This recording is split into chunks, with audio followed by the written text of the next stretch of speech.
ouvintes que nos acompanham aqui na Rádio Paraná Oficial e mais esse programa Próxima Estação Hungria, Következő Megálló Magyarország.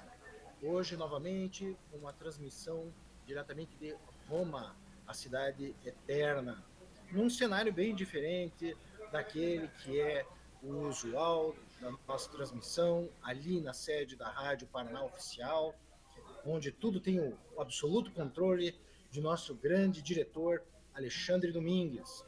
Então, Alexandre, hoje nós estamos aqui no saguão do hotel, fazendo essa transmissão mais viva, mais com calor humano, um calor aqui dos nossos queridos amigos italianos. Agora, 12 horas e 31 minutos aqui em Roma. Muito bom dia a vocês que estão aí em Curitiba, Poços de Caldas, São José do Rio Preto e todo o Brasil que nos escutam na Rádio Paraná Oficial. Hoje, então, fazemos um programa também com algumas curiosidades da história da Hungria e algumas curiosidades também com relação à amizade antiga que existe entre a Hungria e a Itália. Então, os dois países que tiveram já uma relação muito antiga, uma relação de muitos anos, de muitos séculos, na realidade, e trazem também uma contribuição maravilhosa para a história da humanidade. Então, se nós formos mais atrás no tempo, na época do Império Romano, o território húngaro, né, antes conhecido como Panônia, e daí a questão da Biblioteca Panônica, era parte do Império Romano do século I ao século IV depois de Cristo. Então, você na Hungria você tem possibilidade de ver, como aqui em Roma, ruínas desse tempo antigo, desse tempo que parece muito longe de nós, mas que de fato se encontra muito próximo, se encontra efetivamente ou muito perto de todos nós. Aqui em Roma isso é muito palpável, como é na Hungria também. Você anda lá algumas quadras e encontra na tua frente uma ruína que tem 900 anos, 1.100 anos, 1.200 anos, até mais, 2.000. Aqui em Roma, igrejas, inclusive a parte mais antiga dessas igrejas, dessas catedrais, é da época romana, eram templos dedicados às divindades romanas, a Minerva, a Atena e tantas outras divindades que também são do conhecimento de todos que nos acompanham, nossos ouvintes. Então, nessa época, a época romana, era uma província, fazia parte do Império Romano, a Panônia, né, de cavaleiros, era uma região que fornecia uma cavalaria, né, tanto o material necessário para a formação da cavalaria, quanto cavaleiros, né? E algo que eu, agora, novamente, aos nossos ouvintes, se quiserem me corrigir, se estiver falando alguma bobagem, existia uma manobra que era muito famosa, uma manobra de cavalaria, né, que era muito famosa nessa região, que era uma retirada falsa. Então, os arqueiros a cavalo da Panônia simulavam uma retirada, mas continuavam disparando as suas flechas contra o inimigo. Então, era, na realidade, uma medida tática, uma medida que poderia ser até uma medida ofensiva, disfarçada de uma retirada. E dessa época, então, em Budapeste, você tem reminiscências, no interior da Hungria você também tem reminiscências, que você pode comprovar esse tempo e sentir a vida que essas pessoas levavam. Na realidade, não muito distante da vida que nós hoje levamos. Claro, nós não tínhamos a possibilidade da Rádio Paraná Oficial, programa Próxima Estação Hungria, como temos hoje, fazendo aí uma ligação, uma ponte imediata entre a Europa, a Hungria e o Paraná, o Brasil.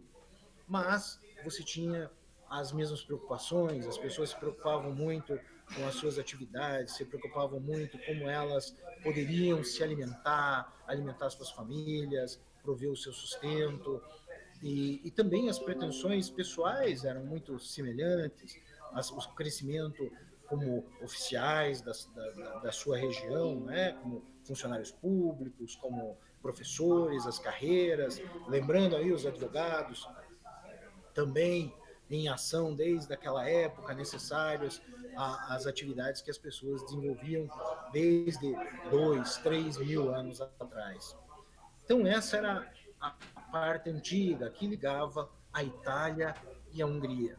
Essa do Império Romano, que se estendia aí sobre o território da Panônia. E daí o nome que o nosso querido professor Ferenc Paul, aliás, semana que vem, se Deus quiser, estaremos com o nosso professor Ferenc Paul em uma felicíssima ocasião em que transmitiremos, se tudo correr bem, juntos o próximo Estação Hungria. Hoje, aliás, teremos uma intervenção do senhor professor, Dr. Ferenc Paul, contando, vejam só, de uma artista brasileira no circo de Budapeste, no qual é dramaturgo, diretor, nosso querido amigo, poeta, Dr. Daniel Paul.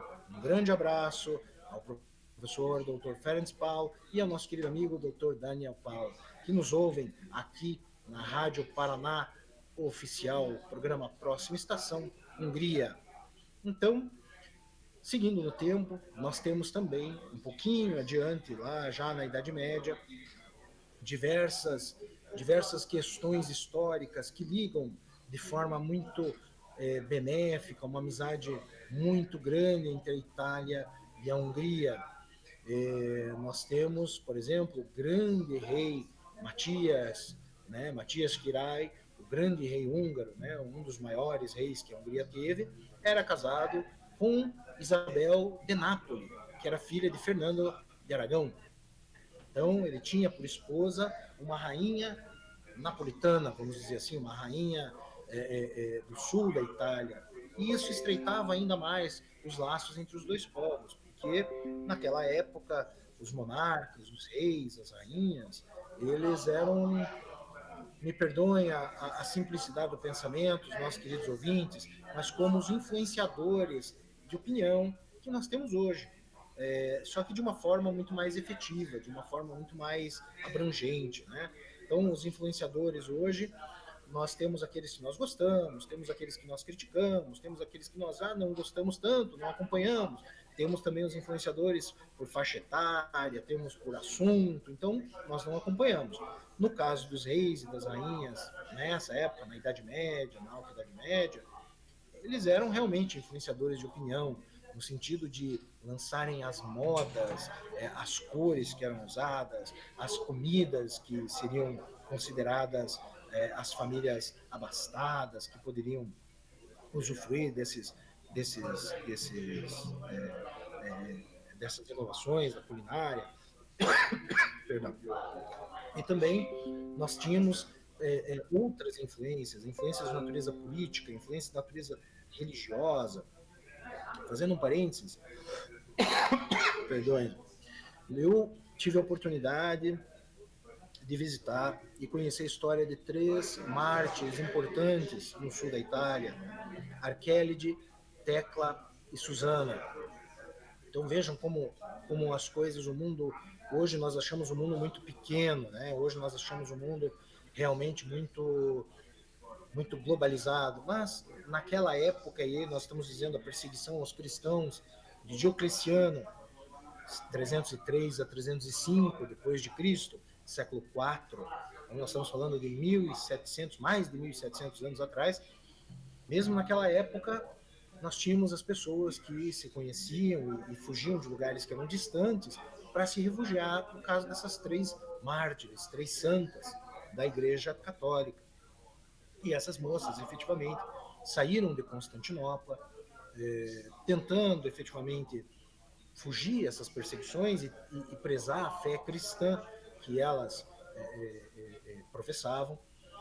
E foram encontradas, elas eram muito caridosas, cuidavam dos pobres, cuidavam das pessoas doentes, foram denunciadas às autoridades imperiais e aí, infelizmente, tiveram seu martírio, né? Então, uma história muito triste, porque elas sofreram um suplício que foram espancadas com uma barra de ferro, depois foram jogadas às feras, né? Isso era uma punição comum, né? e não foram devoradas pelas feras. E depois tentaram colocar fogo nas três, não conseguiram e terminaram decapitando as três mártires, as três santas, Santa Arquélide, Santa Tecla e Santa Susana.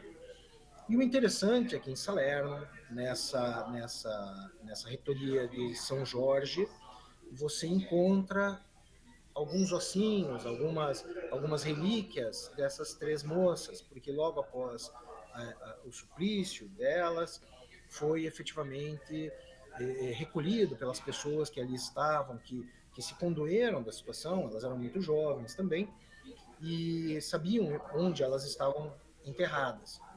E por influência, aí nós voltamos na questão da influência, por influência e por ordem do príncipe Longobardo, que na época era o soberano da região, sabendo onde elas estavam, ele mandou retirar do local onde elas foram supliciadas, onde elas estavam descansando, e levou-as então a Salerno, deixando como também protetoras da cidade, como benfazejas daqueles moradores daquela cidade que ele, como monarca, tanto gostava.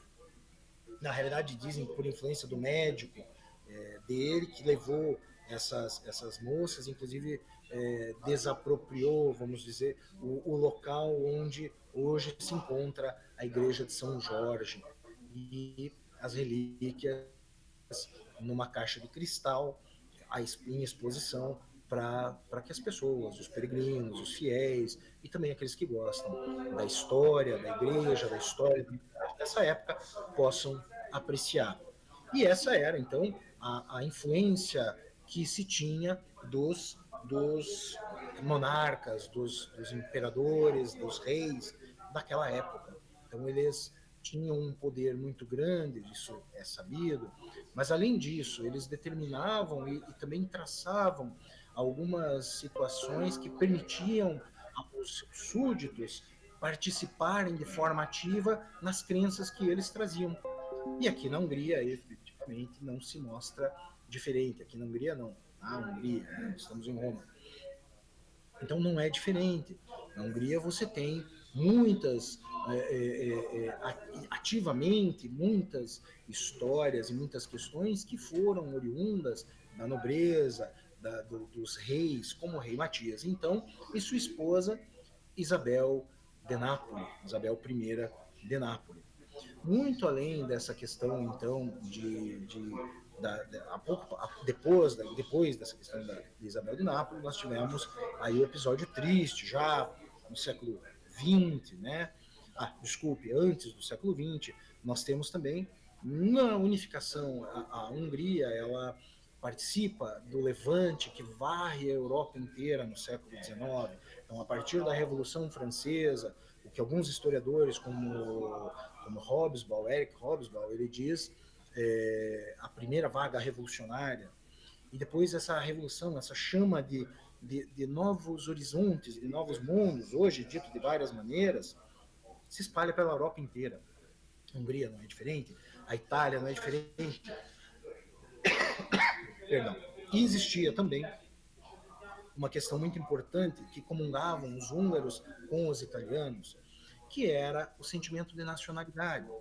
Então, a Hungria fazia parte do Império Austro-Húngaro, ela, após a questão com os otomanos, ela cai sob a tutela, sob o poder dos Habsburgo, e permanece até o fim da Primeira Guerra Mundial, em 1918. Mas em 1848 ocorre uma revolução. Kossuth Lajos, um grande revolucionário nacionalista húngaro, e esse sentimento de nacionalidade também era partilhado pelos italianos, porque a Itália, ao sul, ela era sob influência dos Bourbon, da França, e ao norte era também dos Habsburgo, também era do Império Austro-Húngaro. Então, esse sentimento de nacionalidade, esse sentimento de pertencimento e de se fazer um país, de se ter uma ligação com a terra natal, era já partilhada antes por vários e vários episódios que, até para poupar os ouvintes que não gostem aí de uma uma digressão histórica, não digo aula, porque eu sou um amante da história, mas não tenho capacitação técnica alguma para dar aula, mas simplesmente conversando sobre a história, especificamente Itália e Hungria, nós temos então esse sentimento muito mais vivo nessa época. Então, na Revolução de 1848, que foi sufocada, foi reprimida com muita severidade pelos Habsburgo. E aí, meu querido diretor Alexandre Domingues e nossos ouvintes, algo que eu aprendi recentemente com meu querido amigo Daniel, lá do Consulado Geral de São Paulo, Consulado Geral da Hungria em São Paulo. Não se brinda com cerveja. Né? Todos nós, brasileiros, estamos num momento festivo, ou mesmo os alemães, os franceses, os italianos. Se tomamos vinho, brindamos com vinho. Se tomamos cerveja, brindamos com cerveja. Mas os húngaros não brindam com cerveja em razão exatamente dessa revolução, da repressão a essa revolução de 1848, quando os generais austríacos brindavam com cerveja a sua vitória, a sua supremacia sobre o exército húngaro, e eram executados os militares húngaros naquele momento. Então, se tem que não se deveria brindar com cerveja em respeito àqueles patriotas, aqueles revolucionários que perderam a vida, inclusive após o término, a repressão efetiva da revolução que se fazia em 1848. E esse sentimento era partilhado pelos italianos. Note que nós falamos de 1848, mas a Itália também vai se unificar quase 30 anos depois dessa data, e com não menos com muita luta no norte, luta armada, luta no norte, luta no sul. Então enfrentava os Habsburgo ao norte e ao sul enfrentava os Bourbon. E também não é incomum você ver em cidades no sul da Itália várias igrejas dessa época, todas com indicações em francês, em língua francesa, exatamente pela influência, como nós falamos, dos monarcas. Já na Primeira Guerra Mundial, nós temos também esse sentimento de nacionalidade, de nacionalismo aflorando na Itália, já muito vivo na Itália, a Itália já unificada, a Hungria ainda sob o Império Austro-Húngaro, e término da guerra, com perda de território, com consequências à população, às pessoas muito difíceis, na Europa em geral, e aquele sentimento de injustiça, de descontentamento, que também unia os dois povos. Então, numa forma muito breve, numa forma muito singela, são aí alguns pontos importantes entre uma relação de amizade que se estende desde a época do Império Romano. Nós dissemos lá do século I, né? Depois de Cristo. A Hungria era parte do Império Romano, uma província do Império Romano, a Panônia, até os dias atuais, em que os dois países possuem relações de amizade, relações de fraternidade e principalmente de investimentos, de trocas de negócios. Há investimentos importantes da Itália na Hungria, há investimentos também importantes da Hungria em território italiano para desenvolvimento das pessoas, para desenvolvimento de negócios e principalmente de projetos conjuntos. Nesse sentido, então, agora que falamos de um mundo globalizado, gostaríamos então de fazer os nossos ouvintes compartilhar a breve digressão, a breve transmissão, o podcast, como diz o senhor doutor professor Ferenc Pál, a respeito da nossa querida compatriota brasileira que está no circo de Budapeste, trabalhando lá, uma artista. Então, compartilho com vocês o nosso querido professor doutor Ferenc Pál.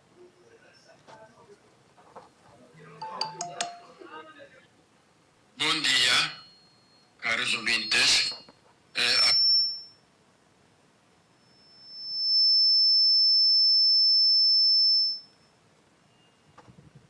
Agora vamos dar uma notícia de um evento bastante raro na Hungria.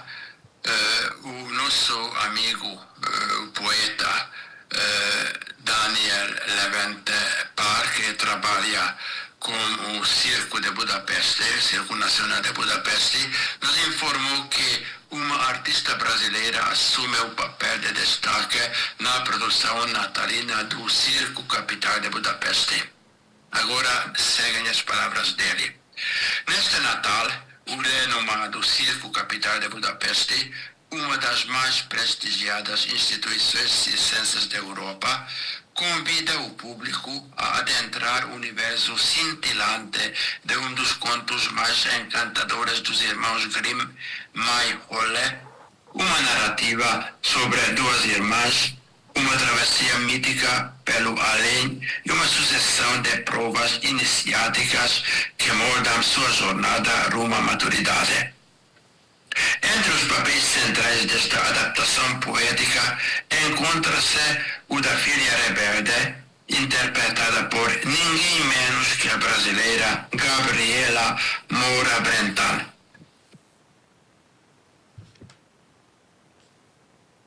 Duas vezes eleita melhor acróbata do ano no Brasil, Gabriela é não apenas uma virtuosa das disciplinas clássicas do circo aéreo e acrobático, mas também uma ousada inovadora.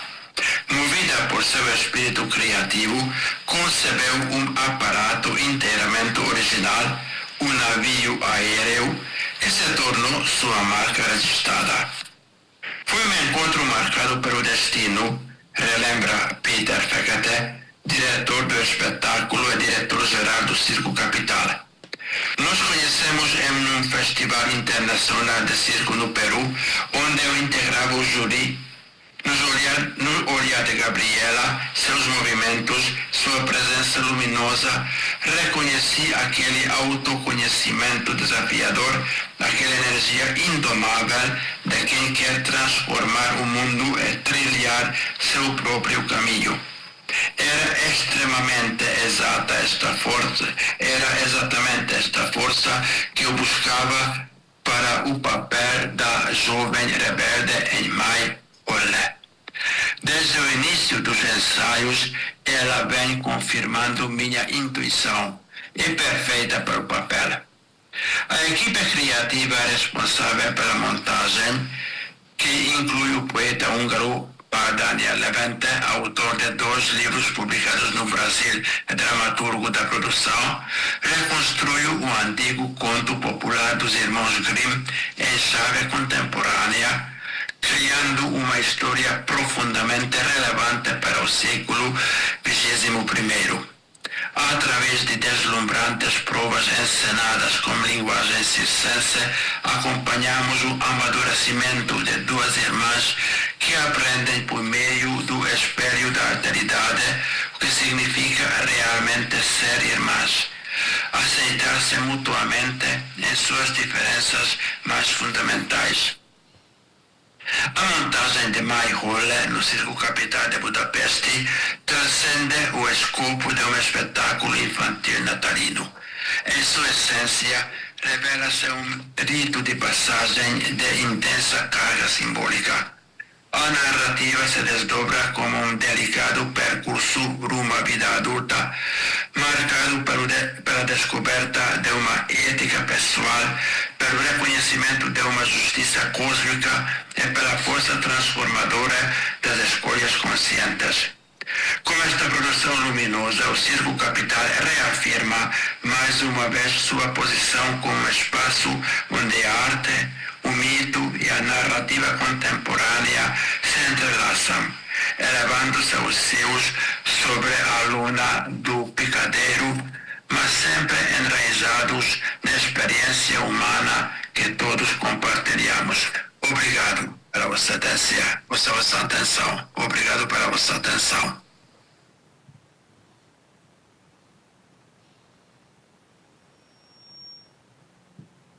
Então, meus queridos ouvintes, meu querido diretor Alexandre Domingues, Esse foi o nosso querido professor, doutor Ferenc Pal. Ele que trouxe para a gente o conteúdo interessantíssimo da artista brasileira talentosíssima que está agora no Circo de Budapeste. Se tudo correr bem, meu diretor, na próxima semana teremos aí novidades bem interessantes ao próxima estação Hungria. Então, continuando o nosso programa de hoje, agora com a questão do circo, eu, na minha ignorância, confesso aos ouvintes que imaginava, puxa, mas eu vou no circo, né? O que de repente nós temos nesse circo? O que de repente nós temos nessa, o que é esse espetáculo? Será que é um circo como nós estamos acostumados no Brasil, que nós temos aí várias atrações? Como funciona? Na realidade, o Circo de Budapeste, ele é maravilhoso. Aquele que nos ouve agora, que tiver o interesse, de repente, de viajar para Budapeste e, puxa, o que eu posso fazer? Recomendo muito assistir a esse belíssimo espetáculo, que é o espetáculo do Circo da Hungria. Por quê? Porque ele tem diversas atrações.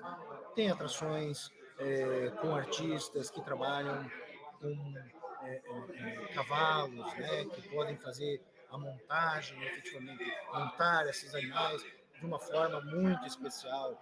Tem também a questão mágicos, que também possibilitam a atividade muito interessante, e espetáculos de um melodrama, de uma contemplação, desculpem, de uma especial atividade que é muito característico da Hungria. E aqui vai uma segunda curiosidade que eu gostaria de compartilhar hoje com os nossos queridos ouvintes e, claro, com o meu diretor, Alexandre Domingues. O Consulado Honorário da Hungria no Paraná pretende, no próximo ano, se tudo correr bem, trazer aos nossos queridos amigos, lá em Curitiba, a exposição, uma breve mostra de filmes mudos feitos na Hungria, na primeira fase do cinema húngaro. E por que essa primeira fase? Porque a ideia seria trazer vários filmes e todos eles de uma determinada fase da história do cinema húngaro. E o filme mudo húngaro, ou como se diz em Nematfilm, esses filmes, Nemafilm, esses filmes, eles trazem uma estética e uma forma de se ver o mundo muito própria da Hungria, uma forma de contemplação da realidade, um lirismo muito bonito, muito antes do domínio do expressionismo alemão nessa fase no cinema europeu. Então, contextualizando aos ouvintes, né, eu também tive que dar uma estudadinha, porque é um tema muito específico, mas muito lindo.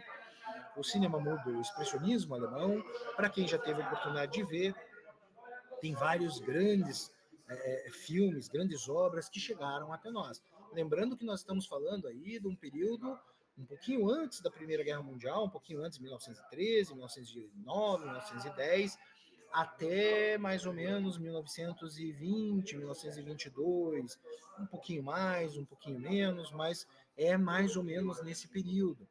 E essa é a fase, esse é o período do cinema mudo húngaro, em que ele lança as bases que influenciam o cinema mundial com relação a esse olhar cinematográfico. E vejam, para aqueles que gostam de filme terror, olha lá o Roland Lopes Bueno, lá de Poços de Caldas. Meu abraço aos amigos de Poços de Caldas, ao Roland Lopes Bueno, que nos ouve, que sugeriu aí as histórias de terror. Não chegamos lá ainda, né, meu querido diretor Alexandre Domingues? Mas, para aqueles que gostam de filme de terror, o grande ator que interpretou Drácula no cinema, já não no cinema mudo, mas no cinema já falado, Bela Lugosi, ou como se fala no Brasil, Bela Lugosi. Primeira aparição dele como Drácula em 1931, filme americano, mas o autor é húngaro. O que ocorreu também, nós tivemos as aulas ministradas pelo senhor professor Dr. Ferenc Pal, para o Consulado Honorário da Hungria no Paraná, e lá nós pudemos ver após o fim da Primeira Guerra Mundial, o exército húngaro foi dispersado, no sentido dispensado, e a Hungria não podia se defender. E muitas invasões, a par da perda de território, aconteciam, então episódios muito tristes.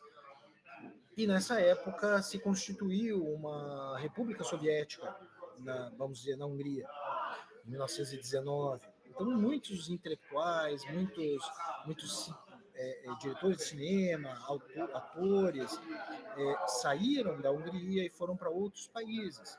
Aí, recordando-se, então, a questão do cinema mudo húngaro, levaram consigo as lições que haviam aprendido nessa ocasião.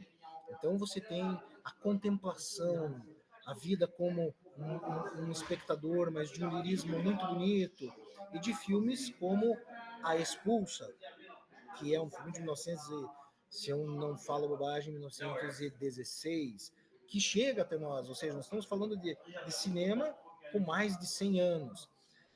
Ainda não temos a definição dos títulos que traremos para os nossos queridos amigos poderem compartilhar uma pequena amostra de cinema mudo, mas com certeza teremos aí 2 ou 3 filmes que foram recuperados recentemente, que tiveram a sua reconstituição por meios digitais, e aí sim possibilitando a transmissão e até nós, como foram criados.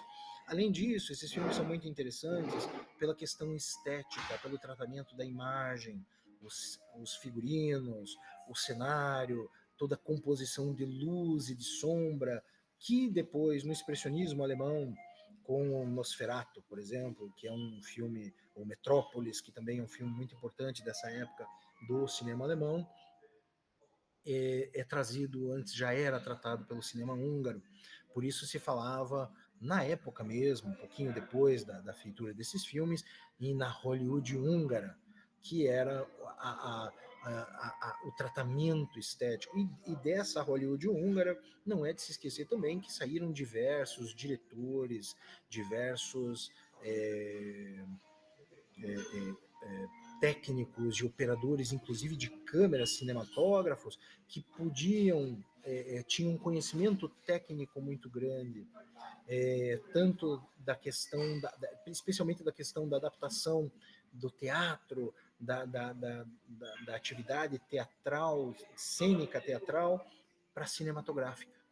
Então, os húngaros tiveram aí uma contribuição muito interessante a essa primeira fase do cinema internacional, do cinema mundial. E isso trouxe muitas e muitas situações interessantes. Então, nós temos diretores em Hollywood que são húngaros e dirigem os filmes filmes falados, às vezes já no início dos filmes falados, mas trazem esses diretores a sua marca, a sua impressão da Hollywood húngara. E também falando, vamos ver se a gente consegue ter também uma entrevista com o cineasta Új Mészáros. E esse cineasta, sim, agora do novo cinema húngaro, do cinema húngaro da atualidade, o cinema húngaro que traz consigo a marca diferente, traz também esse lirismo. Recomendo aí aos nossos ouvintes o filme Lisa, a Fada Raposa. Esse diretor, o Mészáros, ele gosta muito do Japão, então essa era uma lenda japonesa, né, em que a Fada Raposa, ela tinha a morte seria o namorado dessa fada.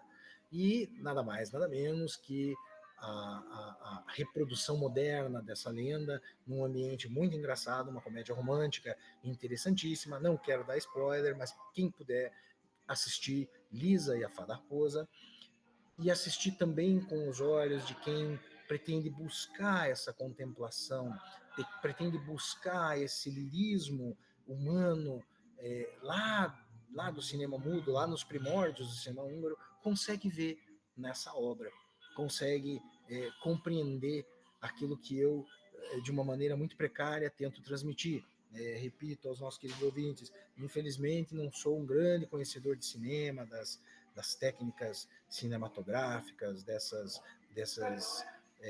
questões tão especiais e tão importantes para a boa feitura de filmes, e que são obras de arte.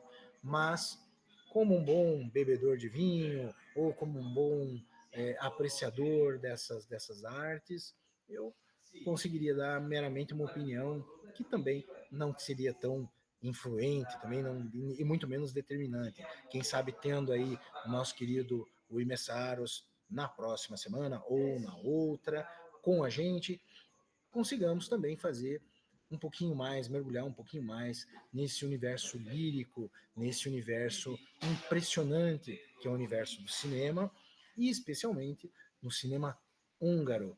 Agora, né, na questão da primeira fase do cinema, do nascimento do cinema húngaro. Interessante também recordar que, por influência do cinema francês, nascente do cinema francês, fins do século XIX, também se tem muitas filmagens, muitos filmes do que nós chamaríamos hoje mais de documentários, de costumes, de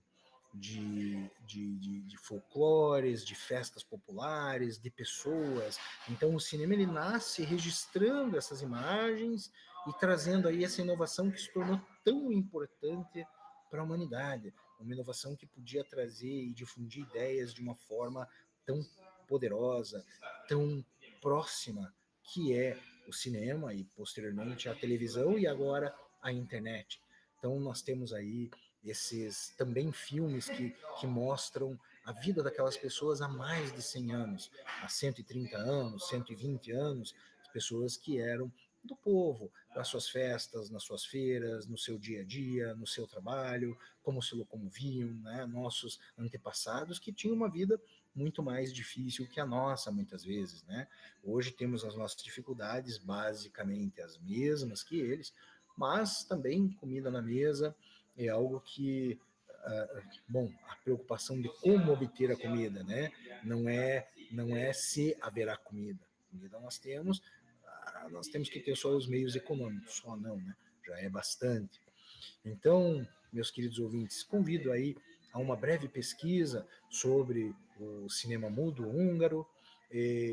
Provavelmente teremos a Expulsa Tudons, que é realmente um clássico que felizmente se salvou aí de todas as tribulações, as dificuldades que foram enfrentadas aí no século XIX, final do século XIX, início do século XX, e chegou até nós perfeitamente e recuperados graças ao Arquivo de Filmes Nacional da Hungria, que faz aí esse trabalho de recuperação e de guarda desses verdadeiros tesouros, e que nós teremos a possibilidade de degustar, não é?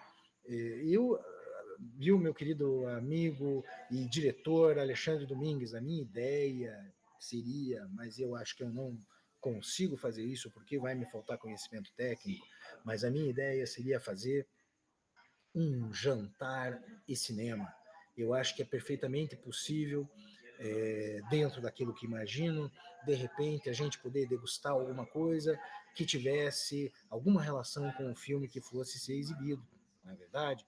Talvez algum aperitivo, alguma bebida, algum preparado diferente que pudesse ser gostado. De qualquer forma, aos ouvintes que com certeza têm mais conhecimento do que eu nessa situação, fica aí também o convite para unir essas duas sensações que são sensações muito interessantes, né? Desfrutar de uma boa obra cinematográfica, antiga, culta, histórica, que agrega muitíssimo conhecimento e principalmente nos dá uma visão muito imediata, muito especial daquilo que nós temos como esse lirismo, esse modo de enxergar a vida retratado no cinema por meio dos nossos diretores e cinematógrafos da Hungria.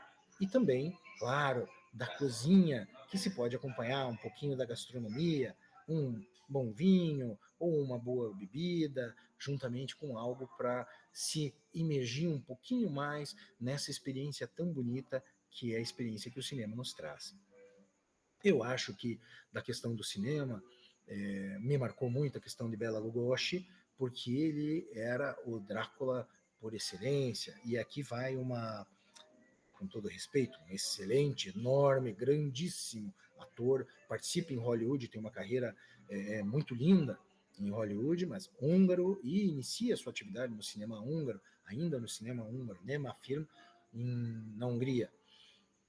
E Bela Lugosi interpreta Drácula em 1931, obviamente falando do vampiro de Bram Stoker, que foi difundido pelo escritor Bram Stoker na sua obra Drácula, e recordando aos ouvintes, e agora unindo as duas pontas, né, a nossa primeira parcela do programa de hoje, juntamente com aquilo que nós discutimos hoje, a respeito do cinema, que é a questão do rei Matias. Então, o rei Matias, que era esposo de Isabel de Nápoles, Isabel I de Nápoles, foi quem prende, como nós falamos já, o Conde Drácula. Então, os dois eram conhecidos, compartilharam ao mesmo tempo. O Conde Drácula efetivamente existiu.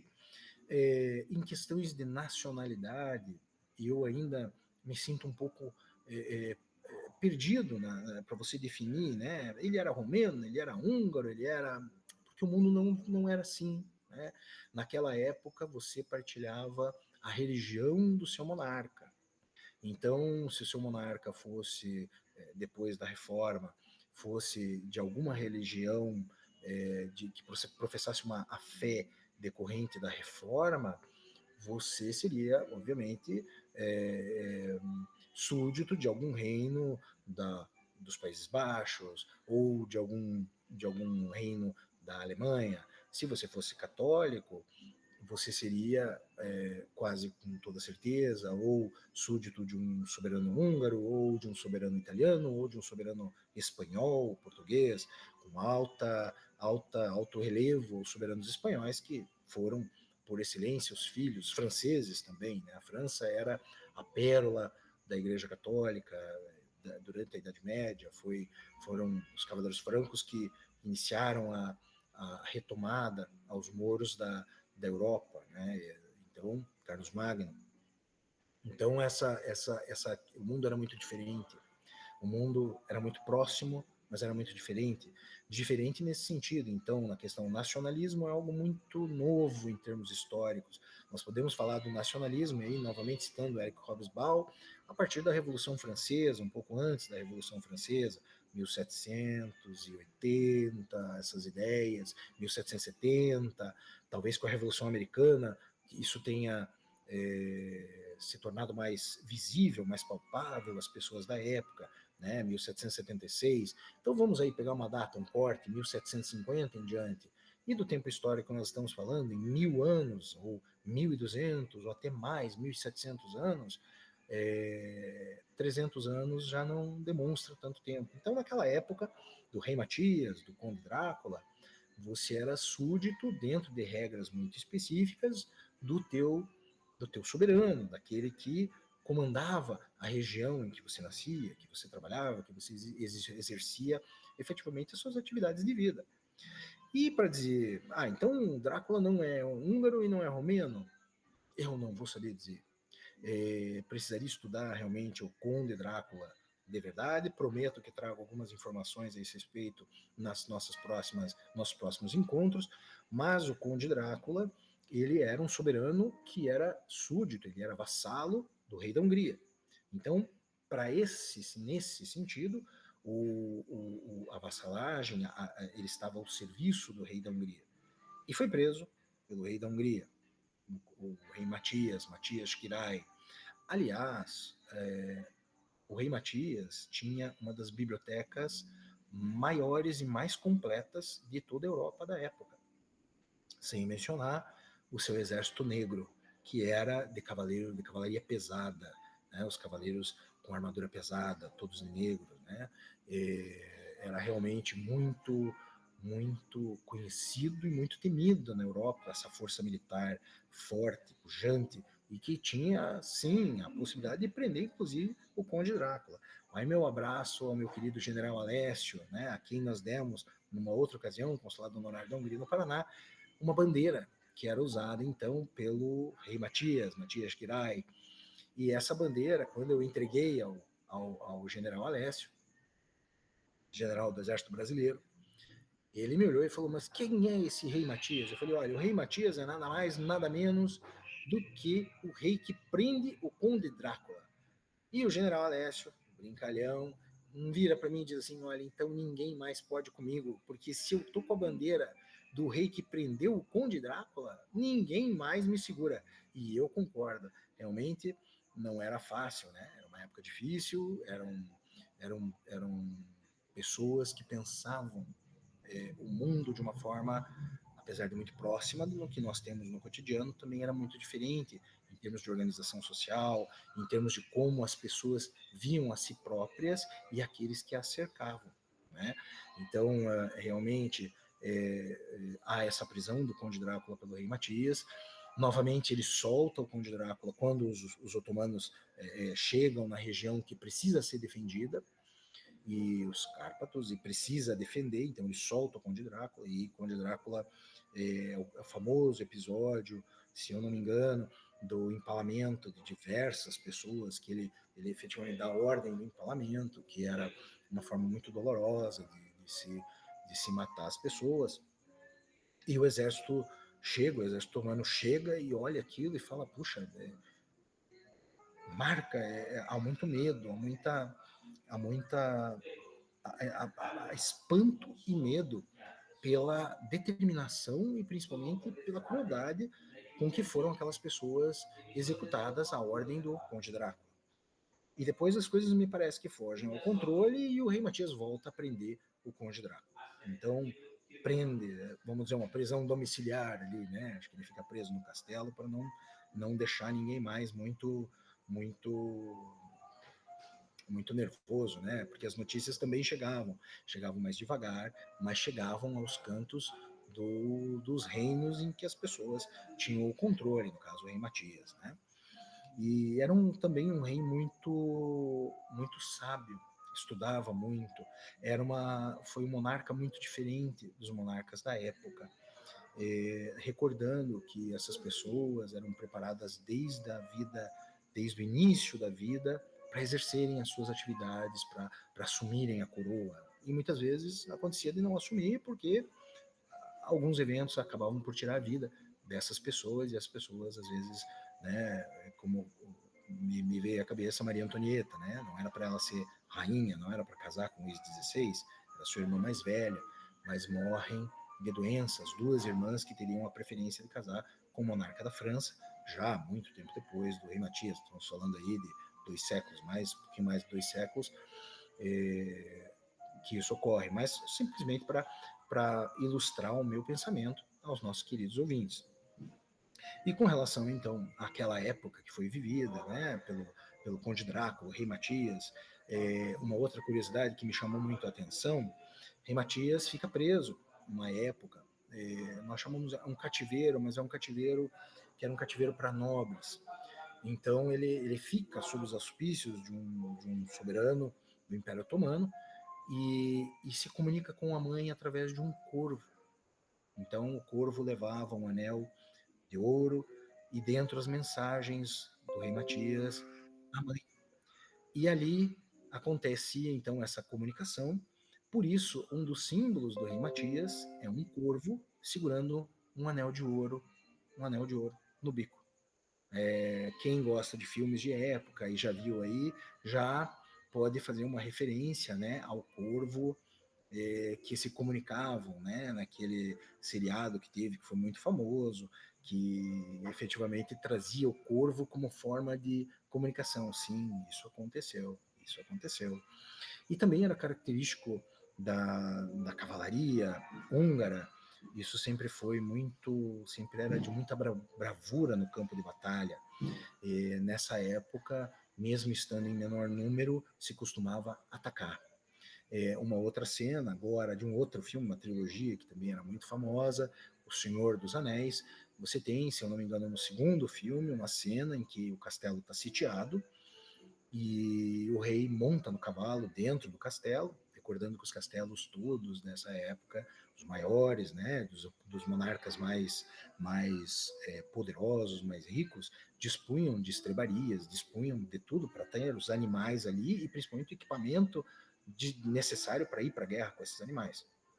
Esses cavalos de guerra, que não são iguais aos cavalos que a gente vê hoje, né? Os cavalos que a gente vê hoje não são cavalos mais tranquilos, né? Mais domesticados. Os cavalos de guerra não, eram cavalos realmente animais que não tinham medo. Né? Eles eram animais que iam para o campo de batalha.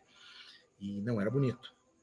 E eles montam então os seus cavalos paramentados para enfrentar o inimigo, abrem as portas do castelo e não importa quantos inimigos ou quais as condições que iam encontrar os inimigos, enfrentavam até a morte. Isso aconteceu em um cerco com Zrínia Miklos, anteriormente ao rei Matias, exatamente isso, sítio de Szeged, se eu não me engano, a cidade sitiada, o castelo sitiado, não havia por onde escapar, ele abre os portões e ataca os inimigos com a sua cavalaria. E também na Segunda Guerra Mundial, quando o castelo de Buda estava cercado pelas forças soviéticas, recordando que o final da Segunda Guerra Mundial foi muito complicado para a Hungria, porque se enfrentavam duas forças na época. Né? Se enfrentavam, por um lado, os alemães, algumas forças de resistência contra a Alemanha nazista, e também se enfrentavam os soviéticos, que eles avançavam com bastante vontade, com bastante determinação. Então, o castelo de Buda sitiado, com 20 mil soldados, mais ou menos, dentro do castelo, e também abrem as portas do castelo e atacam o inimigo que estava muito bem preparado, estava na sua posição muito bem disposto a enfrentar quem tivesse ali no castelo para tomar o castelo. E desses 20 mil soldados que saíram para combater, sobraram, pelo que soube, menos aí de 5% ou 6% desses soldados que fizeram esse ataque. Então era uma característica do exército húngaro, das forças húngaras, de abrir os portões e enfrentar um inimigo mesmo que estivesse em menor número. E, quando nós estivermos semana que vem em Budapeste, pretendo também transmitir algumas imagens do Castelo de Buda. Eu fiquei maravilhado a primeira vez que vi, é uma cidade, o castelo. O castelo tinha tudo, né? Tinha todas as atividades que uma cidade tem, mas era uma cidade murada, é um castelo, uma fortaleza com fins de defesa. Como temos aqui em Roma, algumas reminiscências também do muro medieval em Roma, do muro romano, da época romana também, são reminiscências, mas lá na Hungria você tem a possibilidade de ver coisas interessantíssimas. E, claro, para pessoas como eu, que são mais reforçadinhas, que gostam de um docinho, lá no Castelo de Buda nós temos uma confeitaria, meu querido diretor Alexandre Domingues, uma confeitaria de tirar o fôlego daqueles que gostam de um bom docinho, principalmente, olha aí os nossos amigos húngaros que nos escutam, a Dobos Torta, ou mesmo a Esterházy Torta, que esta é dividida com a Áustria, né? Então nós temos aí um sortimento, uma quantidade de doces que podem ser muito, muito, muito, muito bem escolhidas aí para aqueles que gostam de adoçar o seu dia, como eu, né? Eu não consigo resistir um docinho, meu querido diretor Alexandre Domingues. Doutor Marco, Pois não, o senhor meu está me diretor. ouvindo nesse momento, doutor Marco? Eu estava aqui ouvindo agora essa história maravilhosa. Já ouvi falar num coquetel ou num comes e bebes, na apresentação de um filme. Vamos tentar. Já ouvi falar dessa confeitaria deliciosa. Agora, isso tudo está aí, né? Do outro lado, né? Luciano. E agora, mas o senhor tem que transmitir, né, com suas palavras, né, a emoção dessa culinária maravilhosa. Olha, Alexandre, meu querido diretor, eu digo, iniciando pelo vinho, se você tomar um vinho húngaro, vai ser difícil você não identificar. Eu não sou enólogo, Eu não tenho absolutamente conhecimento nenhum de vinho. O meu conhecimento se limita unicamente a beber o vinho. E gosto ou não gosto, dependendo do meu gosto, dependendo das minhas limitações, né? Muitas vezes, limitações que me penitenciam imediatamente. Mas eu digo ao amigo, o sabor, o modo como são feitos, como é feita essa obra de arte, que são os vinhos húngaros, é inesquecível. Você nunca vai esquecer. Ele tem é uma forma, é um sabor que é muito diferente, por exemplo, dos chilenos ou dos argentinos. Aliás, os vinhos argentinos também têm uma característica muito especial. Os chilenos também, né? Então, assim, pelo sabor você consegue, porque a terra produz obras de arte e coisas muito, muito especiais. Aí nós temos também o vinho branco húngaro, que é mais famoso, né? Ele é mais aclamado. Claro que nós temos obras de arte também quanto aos vinhos tinto, mas os brancos são muito aclamados, são muito bons. Claro, o Tokai daí já é uma característica, já é uma qualidade à parte, né? O Tokai nós estamos falando de um outro vinho, de uma outra, é o rei dos vinhos e o vinho dos reis, é um verdadeiro tesouro, como se fala em húngaro. Mas E a doutor, cozinha húngara é uma cozinha muito... doutor, Pois não. eu vou falar uma coisa. Eu tive o privilégio, né, de ser presenteado pela cônsul-geral da Hungria por uma belíssima garrafa de vinho húngaro. E eu vou falar o seguinte: eu também não sou enólogo, não sou eu sou um grande mestre em tomar o vinho, em apreciar um bom vinho. Legal. E, e eu vou falar o seguinte: o vinho húngaro ele tem um diferencial, né, que é a acidez. A acidez do vinho húngaro é uma acidez muito baixa.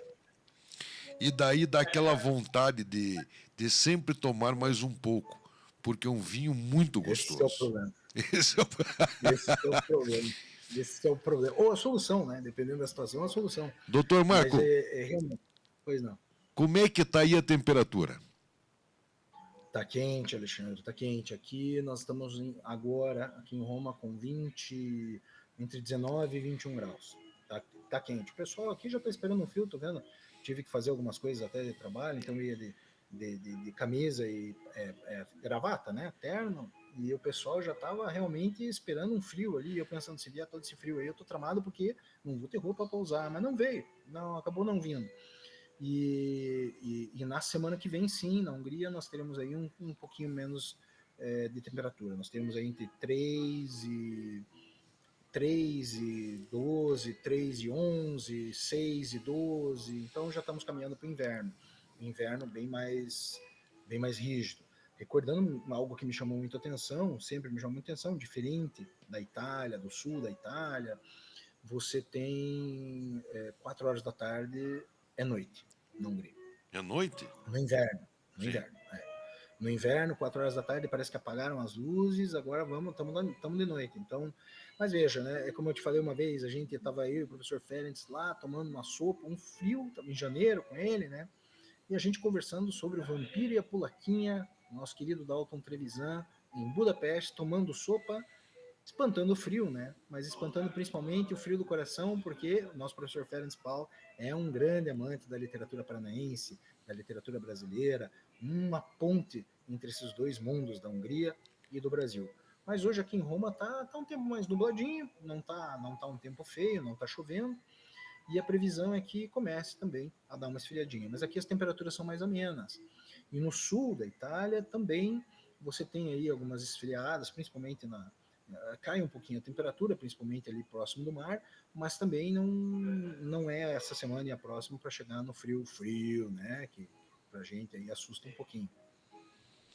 Tá certo. Doutora, e me conte uma coisa. O senhor está aí na Itália, né? Em Roma, aonde a cozinha italiana é maravilhosa por ter belos pratos de massas. Tá comendo muita massa aí, doutora? Oh, meu Deus, não me fala. É impossível não comer massa, né? É impossível para mim, né? Se dissesse assim, eu não gosto de macarrão, eu não gosto de pizza, eu não gosto de, mas eu gosto de doce, eu gosto de tudo que eu não deveria gostar, que Tudo seja que só engorda. opção, eu gosto, né? Então assim, aqui vai com todo respeito à cozinha italiana, no sul da Itália se come muito bem.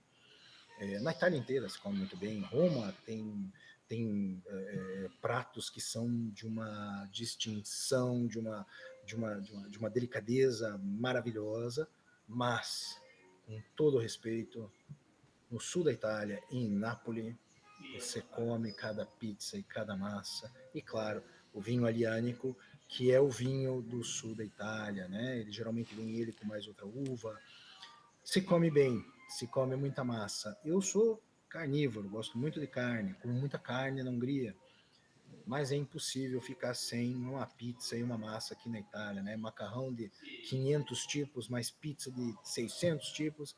Aí nós vamos ver como é que nós vamos fazer com o terno, né? Você viu que hoje eu nem coloquei terno porque já encerrei o que eu tinha que fazer aqui, já fiz a minha parte. Então agora vamos sair daqui e vamos tomar um vinhozinho e, claro, comer um pedaço. Pedaço não, porque a pizza é individual, ela vem para você inteira aqui, né? Então não dá para deixar comida no prato, né, gente? Vamos comer mais pizza, né? E vamos ver depois que eu voltar ao Brasil como é que nós fazemos com o cinto, né? Ou compro um cinto maior ou aperto o cinto para ver se as coisas se encaixam ali, né? Mas, Mas a comida é doutora, muito boa. doutora, é muito bom, porque daí o senhor começa a vir da sua casa até a rádio a pé toda quinta-feira, Correndo, é, tem que ser correndo. Tem para que ser correndo. fazer, fazendo uma dieta. Precisava, exatamente, precisava aquela dieta. Agora tem uma dieta que está famosa, que é ovo com mais alguma coisa, não sei o que é, que eu ouvi falar. Então tem que ser uma dessas, né? Não vai ter jeito. Não vai ter jeito. E ainda tomando vinho, né? E eu vinha com todo respeito, o custo-benefício de água e de vinho, o vinho ganha. Então é também um convite a você se entregar para isso, né? E vinho é calórico, vinho também puxa um pouquinho né? A gente não medi, tava entrando no terno até ontem.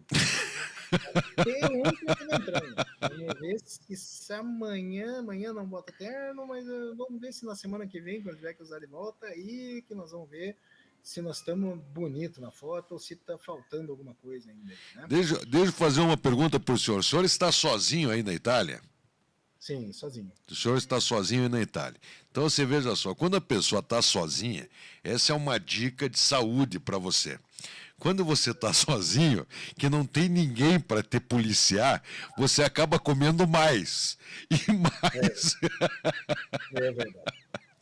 É verdade. Doutor, e me conta uma coisa, o senhor está aí com o nosso compromisso semanal para os nossos ouvintes? Sim, com certeza, com certeza. Na semana que vem nós teremos aí uma novidade, quinta-feira que vem, se tudo correr bem, nós teremos convidados em pessoa com a gente da Hungria. A minha ideia será trazer aí o nosso querido amigo Rui Messaros, que é esse cineasta que mencionei hoje, nosso professor Dr. Ferenc Paul também, Dr. Daniel Paul, a nossa querida artista, né, compatriota brasileira. Então vamos ver se a gente consegue fazer uma grande atração e transmitir todo esse carinho, todas essas questões humanas tão comuns e tão importantes que nós temos aqui na Hungria com o nosso querido estado do Paraná. Doutora, vamos. Nós estamos aí, são 9h33, 9h33. Estamos com ele, diretamente de Roma, na Itália, ao vivo, doutor Marco Schettino, ele que, além de ser advogado, um grande conhecedor da literatura húngara, a cultura maravilhosa, um bom apreciador da culinária italiana, um homem que admira os vinhos e as bebidas húngaras, ele que também é cônsul honorário da Hungria aqui em Curitiba. Olha, o doutor Marco fala 9 línguas, é pianista. Olha, é uma loucura. Agora, eu quero saber o seguinte, o senhor está aí em posse, nesse momento, do livro O Oitavo Distrito de Deus? Com toda certeza, está aqui na minha frente. Não sei se o amigo quis selecionar algum texto. Mas eu já está aqui selecionei, comigo. porque eu sou metido. Eu já Mas selecionei, faz muito bem. porque eu sou um cara metido, eu sou um cara que eu gosto. Isso. Olha só, nós estamos num momento aqui no Brasil, doutor, e na página 159, né, de Paulo Daniel, na página 159, é engraçado que se refere muito ao Brasil essa. Ela diz assim: na prisão a merda era melhor. A börtönben jobb volt a közt. Estamos na lojinha do costume. A szokásos kisbolt. Um homem atarracado é o próximo da fila. Egy tagba szakadt férfi kerül sorra. Pão, por favor. Egy kenyeret kerek. O dono dá-lhe o pão. Az eladó ad neki egyet. Não tem refresco? Nincs friss. O que há? Ez van. Na prisão, a merda era melhor. A börtönben jobb volt a kost. Voltar para lá. Vissza lehet menni. A continuar assim, é o que eu faço. Folytatott az lesz. Muito bem, estamos aí com o nosso querido doutor Daniel Paul. Doutor, Mais um. doutor, Não. fala para nós, né, essa obra do Daniel Paul, né, Daniel Levente, né, Paul Daniel Levente, né, grande poeta, escritor, tradutor, dramaturgo, do grande circo da capital Budapeste. Doutor, nos conte como que as pessoas, né, podem acessar, né, gratuitamente, atenção Brasil, gratuitamente, o doutor Marco Schettino, Sim. ele vai ensinar como você baixar o livro O Oitavo Distrito de Deus, que ele vem bilíngue, ele já vem traduzido, né? Se você você é da Hungria, quer ver esse livro traduzido, você pode baixá-lo gratuitamente. Doutor Marco, dá dica aí para quem quiser baixar o Oitavo Distrito. Muito obrigado, meu querido diretor Alexandre Domingues. Quem quiser ter a possibilidade de ler qualquer livro da Biblioteca Panônica ou da Biblioteca Um Único Pensamento, por enquanto uma única obra publicada, vai para o site, não vou falar sítio hoje, vai para o site hungria.curitiba.br. Essa honlap hungria.curitiba.br. E lá seleciona serviços. Nos serviços existe literatura, selecionar a aba literatura. E lá na aba literatura você consegue encontrar os livros da Biblioteca Panônica para serem todos baixados gratuitamente. Então nós temos aí 7 obras, mais a obra, concluindo a obra Paisagens Urbanas, Histórias de Comparação, que é a outra série mais técnica, disponíveis para download gratuitamente no site do próprio consulado honorário da Hungria, no Paraná. E é um prazer imenso.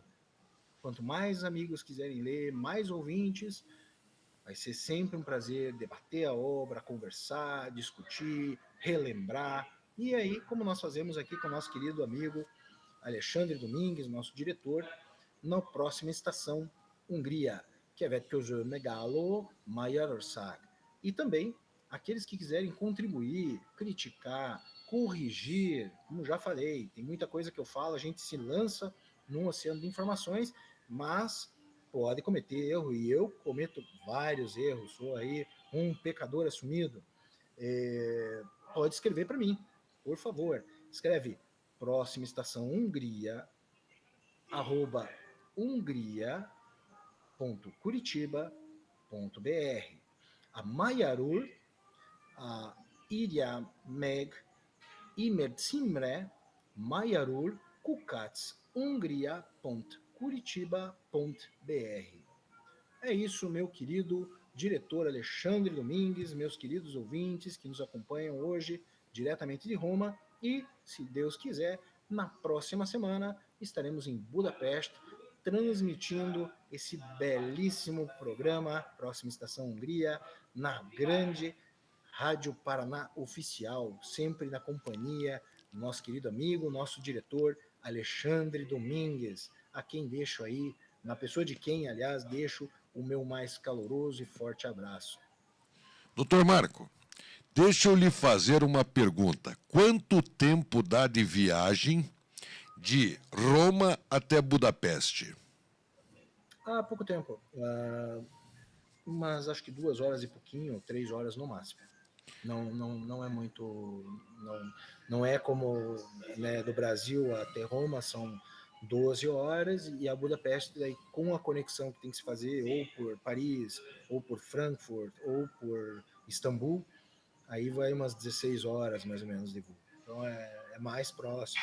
Dava para ir de carro, é que eu não gosto muito de dirigir, o trânsito aqui em Roma ele é mais fácil do que o trânsito em Nápoles. Gosto muito de dirigir, já experimentei aqui as estradas, tudo, mas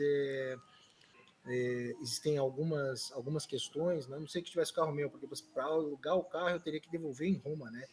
Para senão fica muito caro, né, Alexandre? Porque alguém tem que trazer o carro de volta, né? E se não for você mesmo, aí tem que pagar para alguém, né? E aqui tudo em euro, né? Então a brincadeira é puxada. Nossa moeda aí é cara para eles aqui também, né? Para a Hungria, para Roma, né? Para Itália, o euro é caro, né? As coisas são muito caras, mas é o tempo que a gente vive, né, meu? Com certeza. Doutora, então, eu só tenho a lhe desejar uma boa viagem, uma final maravilhosa estadia na Itália, em Roma. Muito obrigado, meu querido amigo, diretor Alexandre Domingues. Deixo o meu grande abraço e na volta, com certeza, vamos provar, não no horário do programa, porque são 8 horas da manhã. 8 horas da manhã aqui na Itália, lá na Hungria já é meio-dia, já dá pra gente enganar com um vinhozinho, mas aí em Curitiba a gente toma na hora do almoço um vinho húngaro. Desfrutaremos então do bom tinto, eu e um amigo, em homenagem a todos os nossos ouvintes. Muito obrigado, doutor. Uma boa viagem e até a semana que vem. Até semana que vem, meu querido Alexandre Domingues, meu diretor, a todos que nos acompanham.